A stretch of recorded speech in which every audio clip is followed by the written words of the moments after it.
Cabin mate 24 hours study hall and work space mobile app download చేసుకుని ఇప్పుడే మీ cabin book చేసుకోండి. కశ్మీర్లోని పెహల్గాంలో అత్యంత అమానుషంగా అమానవీయంగా టూరిస్టుల మీద చేసినటువంటి దాడి పట్ల దేశం అంతటా కూడా వ్యతిరేకత వ్యక్తమవుతున్నటువంటి పరిస్థితి. సో ఇదే విషయంలో మనతో మాట్లాడేందుకు ప్రస్తుతం మనతో పాటు లైవ్ కాల్లో అందుబాటులో ఉన్నారు జై భారత్ పార్టీ వ్యవస్థాపక అధ్యక్షులు, మాజీ జేడీ సిబిఐకి, అలాగే ఐపీఎస్ ఆఫీసర్, గతంలో ఆయన యాంటీ టెర్రరిస్ట్ స్క్వాడ్కి కూడా పనిచేసినటువంటి అనుభవం ఉన్న జేడి లక్ష్మీనారాయణ గారు. ఒక్కసారి ఆయనతో మాట్లాడదాం.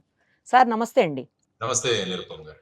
సార్, మనం చూసాము అత్యంత ఘోరమైనటువంటి దారుణమైనటువంటి అంశం ఏంటంటే, అమానవీయమైనటువంటి సంఘటన ఏంటంటే, మతం ఏది అని అడిగి ఆ తర్వాత వాళ్ళని క్రూరంగా చంపటం దారుణమైనటువంటి విషయము. ఇలా అయితే మొత్తం అసలు ఎక్కడెక్కడైతే కశ్మీర్లో ఉన్నటువంటి టూరిజం ప్లేసెస్ ఉన్నాయో వాటికి వెళ్ళడానికి కూడా అందరూ భయపడే పరిస్థితి.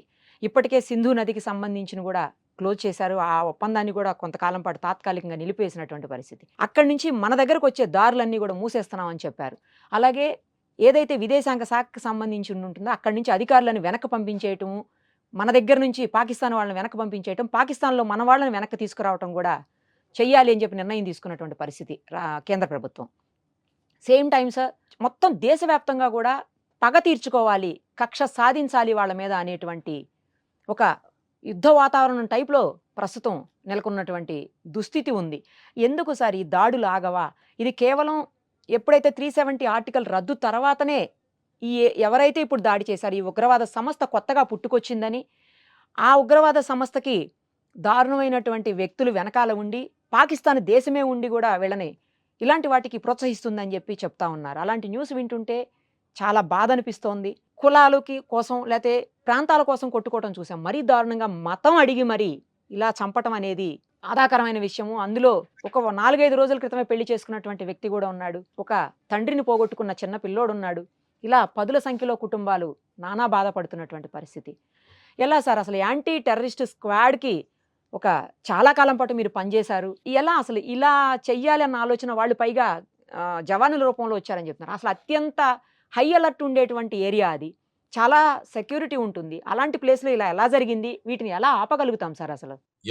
పహల్గాంలో జరిగిన సంఘటన అత్యంత అమానవీయమైన ఘటన. అది అందరం కూడా ఖండించాలి. అంటే మానవ జాతే సిగ్గుతో తల వంచుకోవాల్సిన ఒక సంఘటన.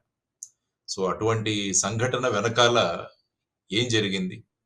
ఆ తర్వాత దాని వెనకాల ఉన్న పాకిస్తాన్ ఈ విధమైన చర్యలు తీసుకోవడానికి కారణం ఏంటన్న దాని గురించి మనం ఆలోచించాలి. ఏమైందంటే పాకిస్తాన్ యొక్క పరిస్థితి చాలా అధ్వానంగా ఉంది ఇప్పుడు మీరు చూస్తే.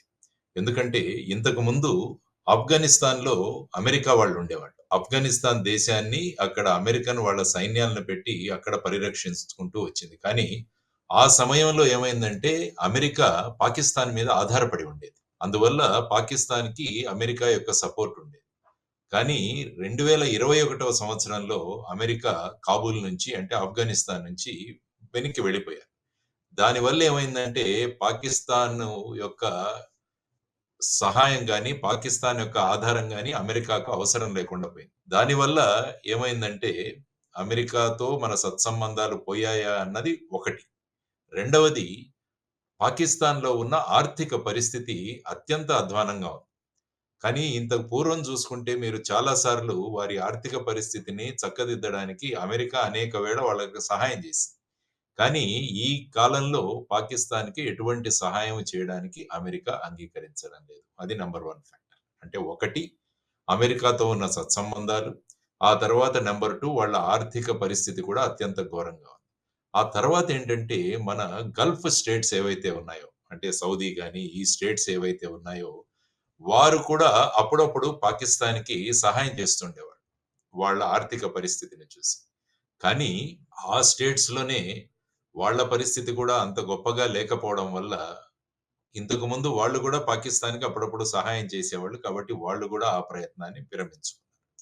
ఆ తర్వాత చైనా ముఖ్యంగా పాకిస్తాన్‌కి సపోర్ట్ చేస్తుందని మనం అనుకున్నాం. కానీ చైనా ఏదైతే అత్యంత ప్రతిష్టాకరంగా మొదలుపెట్టిన బెల్ట్ అండ్ రోడ్ ఇనిషియేటివ్ అన్నది ఒకటున్నది. అందులో చాలా అంశాలు పాకిస్తాన్‌లో వెళుతున్నాయి కానీ, చాలా ప్రాజెక్టులు పాకిస్తాన్‌లో నిలిచిపోయి ఉన్నాయి. ఈ 3 కారణాలు మనం చూసుకుంటే పాకిస్తాను ఎక్కడా గూడా ప్రపంచ పటంలో వారి యొక్క ప్రాధాన్యతను ఎక్కడా కూడా ప్రకటించుకోలేకపోతోంది. ఆ తర్వాత మీరు చూసుకుంటే పాకిస్తాన్‌లో ఉన్న అనిశ్చితి ఎప్పుడు కూడా రాజకీయంగా చూసుకుంటే ఎప్పుడు కూడా ఈ విధమైన అనిశ్చిత అక్కడ ఉంటుంది. ఆ తర్వాత అక్కడున్న అవినీతి. తర్వాతొచ్చేసి గవర్నెన్స్ సరిగా లేకపోవడం. సో, ఈ విధంగా ఏవైతే పాకిస్తాన్ వాళ్ళు మేము అది చేస్తాము, ఇది చేస్తామని చెప్పారో అవన్నీ కూడా చేయలేకపోతున్నారు. సో, ఈ విధమైన పరిస్థితి చూసుకుంటే, తర్వాత ఈ మధ్యలో చైనీస్ ఇంజినీర్స్, ప్రాజెక్ట్ సూపర్వైజర్‌లన్న వాళ్ళు బలూచ్‌లో ఉన్న టెర్రరిస్టులు చంపేశారు. ఒక ఘటన జరిగింది మీరు వినుంటారు. సో, ఈ విధంగా చూసుకుంటే అంతర్జాతీయ రంగంలో కూడా పాకిస్తాన్ అన్నది ఒక ఫేవరబుల్ నేషన్‌గా కాదు. అది టెర్రరిజంను ప్రోత్సహిస్తుందని అక్కడ ప్రధానంగా చెప్పబడుతుంది. సో, ఆ తర్వాతొచ్చేసి ఏదైతే తాలిబాన్ రెజీమ్ ఇప్పుడుందో కాబూల్‌లో, వారు కూడా పెద్ద పాకిస్తాన్‌తో అంత గొప్పగా సన్నిహితంగా లేరు. సో, ఈ విధమైన పరిస్థితులలో పాకిస్తాన్ ఏమి చెయ్యాలి అన్న స్థితి లేకుండా, ఆ విధంగా ఏదో ఒకటి మన ఉనికిని అన్నది ఒక సైడ్ తీసుకుంటే, భారతదేశం బ్రహ్మాండంగా ముందుకు వెళుతోంది. అంటే ఇంతకు ముందు ఎప్పుడూ కూడా పాకిస్తాన్‌ను కశ్మీర్ గురించి ఏదైనా మనం తలపెడితే దానికి అడ్డుపడేది. కానీ ప్రస్తుతం ఉన్న ప్రభుత్వం మీరింతకు ముందు అన్నట్టు ఆగస్టు 5వ తారీఖు 2019న మనం ఆర్టికల్ 370 అన్న దాన్ని తీసేసాం. అబ్రిగేషన్ ఆఫ్ ఆర్టికల్ 370 అంటాం. ఆ తర్వాత కశ్మీర్‌కు స్పెషల్ స్టేటస్ తీసేసి దానిలో 2 యూనియన్ టెరిటరీగా చేసి, అంటే పాకిస్తాన్ ఏ మాత్రం కూడా ప్రభావం దీని మీద చూపలేకపోయింది. మన ప్రభుత్వం బ్రహ్మాండంగా ముందుకు వెళుతుంది. అది వాళ్ళకొక పెద్ద చెంపపెట్టు. ఆ తర్వాత చూస్తే మనం ఎన్నికలు కూడా చక్కగా నిర్వహించారు. అక్కడ ప్రజా ప్రభుత్వం కూడా ఏర్పడింది. సో, ఈ విధమైన పరిస్థితిలో ఒకవైపు జేడీ వాన్స్ మన అమెరికా యొక్క వైస్ ప్రెసిడెంట్ భారతదేశ పర్యటన సందర్భంగా సాధారణంగా ఏమవుతుందంటే అక్కడ కూడా పర్యటనలు జరుగుతుండేవి ఇంతకుముందు. కానీ జేడీ వాన్స్ పర్యటనలో ఎక్కడా కూడా పాకిస్తాన్‌లో వెళ్ళే ప్రసక్తే లేదు అన్నది ఆయన టూర్ ఐటినరీలో వచ్చింది. సో, ఇటువంటి పరిస్థితిలో మనం ఏం చేయాలి అన్నది తరువాత మన గల్ఫ్ దేశాలతో మన సంబంధాలు కూడా చక్కగా పెరుగుతున్నాయి. ముఖ్యంగా నరేంద్ర మోడీ గారు ఎప్పుడైతే సౌదీ అరేబియాలో ఉన్నారో, ఇంతకుముందు అదే దేశం పాకిస్తాన్‌కి భారతదేశంతో జరిగిన యుద్ధాలతో ముఖ్యంగా 1971లో జరిగిన యుద్ధంలో సౌదీ వారు పాకిస్తాన్‌కు సహాయం చేశారు. కానీ ఆ దేశంతో భారతదేశం సత్సంబంధాలు పెంచుకుంటోందన్నది వాళ్లకు వచ్చింది. కాబట్టి వీటన్నిటిని కూడా చూసుకొని ఫైనల్‌గా మా ఉనికిని తెలియజేయాలి అన్న ఉద్దేశంతో ఇటువంటి చర్యను చేపట్టారు. ముఖ్యంగా అక్కడున్న టెర్రరిస్ట్ ఆర్గనైజేషన్స్. ఇంతకుముందు లష్కర్ ఇ తైబా అన్న ఆర్గనైజేషన్ ఉండేది. ఆ ఆర్గనైజేషన్ యొక్క న్యూ అవుట్‌ఫిట్ వచ్చేసి ది రెసిస్టెన్స్ ఫోరం టీఆర్ఎఫ్ అని. వారు మళ్ళా వాళ్ళ ఉనికిని తెలియజేసుకోవడానికి ఈ విధమైన అటాక్ అన్నది ఎందుకంటే టూరిస్టు విపరీతంగా పెరుగుతున్నారు. మీరొక్కసారి జమ్మూ అండ్ కాశ్మీర్‌లో జరుగుతున్న ఇన్వెస్ట్‌మెంట్‌లు చూసినా కూడా చాలా గొప్పగా జరుగుతున్నాయి. మీరు 2023, 24 చూస్తే సుమారుగా ఐ థింక్ 3,200 కోట్ల దాకా అక్కడ ఇన్వెస్ట్‌మెంట్ పెట్టడం జరిగింది. ఆ తర్వాత టూరిస్టుల సంఖ్య కూడా పెరిగింది. తర్వాత పర్ క్యాపిటా ఇన్‌కమ్ కూడా పెరిగింది జమ్మూ అండ్ కాశ్మీర్ వారిది. సో, ఈ విధమైన పరిస్థితులలో మరి ఏం చేయాలి? ఔట్ ఆఫ్ డెస్పరేషన్ ఆ విధంగా వాళ్ళు ఈ విధంగా చేసిన చర్య అని నేను అంటాను నిరుపమ్ గారు. సార్ అంటే ఇప్పుడు మాకేం సంబంధం లేదని ఏదో కల్లబుల్లి మాటలు చెప్తుంది గానీ పాకిస్తాన్ దీని వెనక ఖచ్చితంగా 1000% పాకిస్తానే ఉందనేది నిర్వివాదాంశం సార్. ఇప్పుడు ఏదైతే సంఘటన జరిగిందో ఇంత పెద్ద ఘటన ఈ మధ్య కాలంలో జరగలేదు అని చెప్తా ఉన్నాను. మీరు యాంటీ టెర్రరిస్ట్ స్క్వాడ్‌కి కూడా అంతకుముందు గతంలో పనిచేసున్నారు కాబట్టి, ఆ అనుభవంతో చెప్పండి సార్ ఇలా అంటే హై సెక్యూరిటీ ఉన్న దగ్గర గూడా ఇలా ఎలా చేయగలిగారు అనేది ఇప్పుడు పెద్ద క్వెషన్ మార్క్ లాగా కనిపిస్తోంది. అంటే మీరన్నట్టు పాకిస్తాన్ మాకేం సంబంధం లేదు అని మాట్లాడుతున్నారు. యాక్చువల్‌గా మీరు ఏప్రిల్ 15న ఆ పాకిస్తాన్ యొక్క army chief general Asim Munir అన్నాయన మాట్లాడాడు. ఎక్కడ అది కూడా ఆయన ఒక పెద్ద సభలో ఓవర్‌సీస్ పాకిస్తానీ కన్వెన్షన్ ఇన్ ఇస్లామాబాద్‌లో ఏప్రిల్ 15న ఆయన ఏం మాట్లాడారు అంటే, "మా దేశంలో మా మతాలు వేరు. మా ఆచారాలు వేరు. మా ట్రెడిషన్స్ వేరు. మా ఆలోచనలు వేరు. మా ఆకాంక్షలు వేరు. కాబట్టి ఏదైతే 2 నేషన్ థియరీ అన్నదానికి వల్ల ఈ 2 దేశాలు ఏర్పడ్డాయి. కాబట్టి మేము ఒక దేశం కాదు, మేము 2 దేశాలే అని ఆయన మాట్లాడాడు ఏప్రిల్ 15న. ఆ తర్వాత అక్కడ ఒక ఆర్గనైజేషన్ ఉంటుంది ఐఎస్ఐ అని. ఇంటర్ సర్వీసెస్ ఇంటెలిజెన్స్ అని. వారు కూడా ఇంతకు ముందు మన కార్గిల్ యుద్ధం కావచ్చు, వీటిలో కూడా అక్కడ ఉన్న లోకల్ టెర్రరిస్టులు వాళ్ళ సహాయంతో ఈ విధంగా భారతదేశ పోస్టులు అవి ఆక్యుపై చేయడం జరిగింది. కాబట్టి పాకిస్తాన్ మాకు సంబంధం లేదు అన్న ఏదైతే వాళ్ళు కామెంట్స్ చేశారో దాంట్లో ఏమాత్రం తథ్యం లేదు అని నేను అనుకుంటాను. సో ఆ విధంగా చూసుకుంటే ఈ మునీర్ అనే ఆయన మళ్ళా ఒకసారి కాశ్మీర్ దీని గురించి మాట్లాడాడు. ఆ తర్వాత దాన్ని ఇచ్చి ఇది మాది మాకొక ముఖ్యమైన నాడి, జుగులర్ వెయిన్ అంటారు. అది మాకు కశ్మీర్ అన్నది మాకు విధంగా అని మనం అంటాం. సో ఈ విధంగా మనం వారు చెబుతున్నప్పుడు మనం ఖచ్చితంగా చెప్పాం. సత్సంబంధాలు పెట్టుకుంటారా? పెట్టుకోండి. అందుకనే ఎప్పుడు కూడా అంటుంటాం. ఆప్ ఖీర్ మాంగే తో హమ్ ఖీర్ దేంగే, కశ్మీర్ మాంగే తో హమ్ చీర్ దేంగే అన్నది మన ఆర్మీ యొక్క ముఖ్యమైన నినాదం. మీరు మమ్మల్ని పాయసం అడగండి, మేము మీతో పాటు వస్తాం. అటల్ బిహారీ వాజ్పేయి గారు కూడా అప్పుడు నమ్మి వారు అప్పుడు నవాజ్ షరీఫ్‌తో అక్కడ మన బస్సు యాత్ర ఇవన్నీ కూడా జరిగాయి. ఆ కరెక్ట్. తరువాత వాళ్ళు దానికి పర్యవసానంగా కార్గిల్‌లో వాళ్ళ ప్రభావం చూపించారు. అందుకనే మీరు మాతో సఖ్యంగా ఉండాలంటే మేము ఉంటాం గానీ, మీరు కశ్మీర్‌ని గనక అడిగితే హమ్ చీర్ దేంగే అంటారన్నమాట. సో ఈ విధమైన పరిస్థితులు ఉన్నాయి. కాబట్టి ఈ పరిస్థితులు మెరుగవ్వాలని భారతదేశం నుంచి ప్రయత్నం జరుగుతున్నా కూడా, ఎలాగైనా భారతదేశాన్ని ఈ విధంగా ప్రభావితం చూపించాలి. వాళ్ళు డైరెక్ట్‌గా యుద్ధంలో మనతో యుద్ధం చేయలేరు. అందుకనే వాళ్ళు ఈ ప్రాక్సీ వార్ అన్నది మొదలుపెట్టారన్నమాట. అంటే అప్రత్యక్ష యుద్ధం. అందులో ముఖ్యంగా ఈ టెర్రరిజాన్ని ప్రోత్సహించడం. తరువాత నార్కోటిక్స్ మన దేశానికి, మన యువతరాన్ని నిర్వీర్యం చేయడానికి నార్కోటిక్స్ పంపించడము. ఆ తరువాత భారతదేశంలో ఫేక్ కరెన్సీ పంపించడం. ఈ విధంగా అప్రత్యక్ష యుద్ధం అన్నది పాకిస్తాన్ మన దేశంతో చేస్తూనే ఉంది. యాక్చువల్‌గా ఈరోజు మీరు పేపర్ చూస్తే నేషనల్ ఇన్వెస్టిగేటింగ్ ఏజెన్సీ ఎన్ఐఏ అన్న సంస్థ గుజరాత్‌లో ముంద్రా పోర్ట్‌లో పట్టుబడ్డ సుమారుగా 21 టన్నుల నార్కోటిక్స్ ఏదైతే ఉందో దానికి మూలం పాకిస్తానే. భారతదేశానికి వీటిని సప్లై చేసి నార్కో టెర్రరిజాన్ని ప్రమోట్ చేయడానికి ఆ ఫండ్స్‌ని తీసుకురావడానికి పాకిస్తాన్ ప్రయత్నం చేస్తోందని ఎన్ఐఏ కూడా కోర్టులో వాదించింది. సో ఇటువంటి పరిస్థితులలో ఈ సంఘటన జరగడం అన్నది దీనన్నిటికీ మూల కారణం ఖచ్చితంగా పాకిస్తాన్ ప్రభుత్వం యొక్క ప్రమేయం, అక్కడ ఉన్న ఐఎస్ఐ ఏజెన్సీలు, ఆ తర్వాత అక్కడ ఉన్న టెర్రరిస్ట్ సంస్థలు. వీటన్నిటి యొక్క ప్రోద్బలం వల్ల నిన్న మన పహల్గాంలో జరిగిన ఘటనకు ప్రధానమైన కారణం అని మనం చెప్పుకోవచ్చు. యాక్చువల్‌గా మీరు చూసుకుంటే యాంటీ టెర్రరిజం స్క్వాడ్‌లో మేము పనిచేస్తున్నప్పుడు కూడా ఒక మాడ్యూల్‌ని ఒకటి బ్రేక్ చేశాం. సుమారుగా 16 AK-47లు, 3200 AK-47 అమ్యునిషన్‌లు, ఆర్‌డీఎక్స్, గ్రెనేడ్స్ వీటిలన్నింటినీ పట్టుకోవడం జరిగింది. దాని వెనకాల ఉన్న 25 మంది గ్యాంగ్‌ను కూడా పట్టుకొని వాళ్ళందరికీ కూడా యావజ్జీవ కారాగార శిక్ష విధించింది. మహారాష్ట్రలో ఇప్పుడు వాళ్ళంతా కూడా జైల్‌లో ఉన్నారు.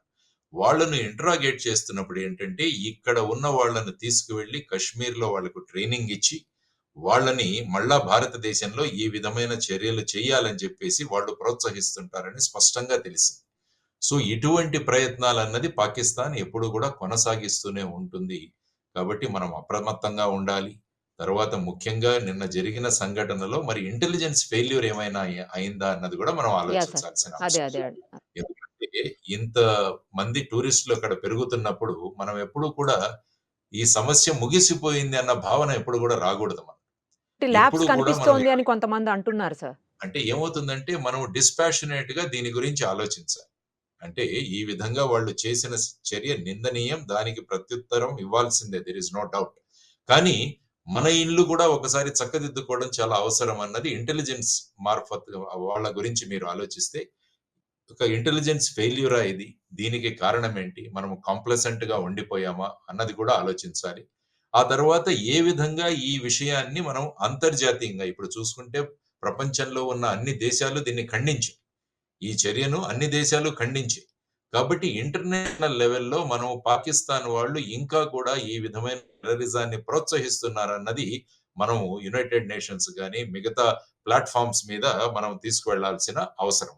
ఆ తర్వాత నిన్న జరిగిన సీసీఎస్ మీటింగ్‌లో వాళ్ళు కేబినెట్ కమిటీ ఆన్ సెక్యూరిటీ మీద వారు తీసుకున్న నిర్ణయాలు మీరు ఇంతకు ముందే చెప్పారు. ముఖ్యంగా ఎప్పుడో 1960లో చేసుకున్న ఈ వాటర్ ట్రీటీ ఏదైతే ఉందో దాన్ని కూడా మనం నిలుపుదల చేయడం.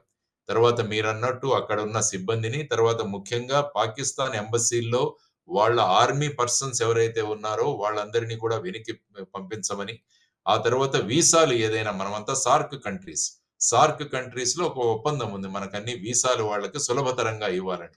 కాబట్టి ఇక పైన పాకిస్తాన్ నేషనల్ ఎవరికీ కూడా ఈ వీసాలు ఇవ్వము.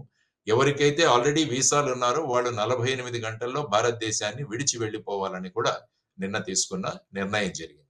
కాబట్టి ఇవి మనం తీసుకున్న నిర్ణయాలు. అంతర్జాతీయ ప్లాట్‌ఫార్మ్ మీద ఈ విధమైన పాకిస్తాన్ యొక్క నిజ స్వరూపాన్ని ప్రకటించడం. ఆ తరువాత ముఖ్యంగా మన ఇంటెలిజెన్స్ ఏమైంది అన్న దాన్ని కూడా మళ్ళా ఒక్కసారి డిస్కస్ చేసుకొని దాంట్లో మనకెక్కడైనా షార్ట్ కమింగ్స్ ఉన్నాయా? ఎక్కడైనా లూప్ హోల్స్ ఉండిన్నాయా? అన్నవి కూడా చేసుకొని ఆ విధంగా ముందుకు వెళ్ళాలి. ఆ తర్వాత పాకిస్తాన్ మీద ఎటువంటి చర్యలు మీరు చూసుకుంటే పుల్వామా సంఘటన జరిగిన తర్వాత భారతదేశం నుంచి సర్జికల్ స్ట్రైక్స్ చేయడం జరిగింది. అక్కడ ముఖ్యంగా బాలాకోట్ ఆ పరిసర ప్రాంతాల్లో ఈ టెర్రరిస్ట్ క్యాంపులు ఏవైతే ఉన్నాయో వాటన్నిటిని కూడా సమూలంగా నాశనం చేయడం జరిగింది ఆ సందర్భంగా. సో ఇప్పుడు ఏ విధంగా మనం మిలిటరీ చర్యలు ఏ విధంగా తీసుకోవాలన్న దాని గురించి ఆచితూచి దాని గురించి తీసుకోవాల్సిన అవసరం ఉంది. తీసుకోవాలి ఖచ్చితంగా.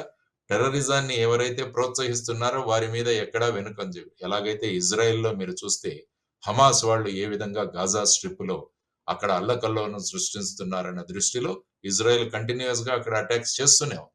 సో అటువంటి పరిస్థితులలో మనం ఏం చేయాలి అన్నది ఖచ్చితంగా కేంద్ర ప్రభుత్వంలో ప్రధానమంత్రి గారి అధ్యక్షతన తర్వాత మిగతా రాజకీయ పక్షాలన్నీ కూడా దీన్ని ఖండించాయి. ఖచ్చితంగా పాకిస్తాన్ మీద చర్యలు ఉండాలి అన్నది మీరన్నట్టు దేశం కోరుకుంటోంది.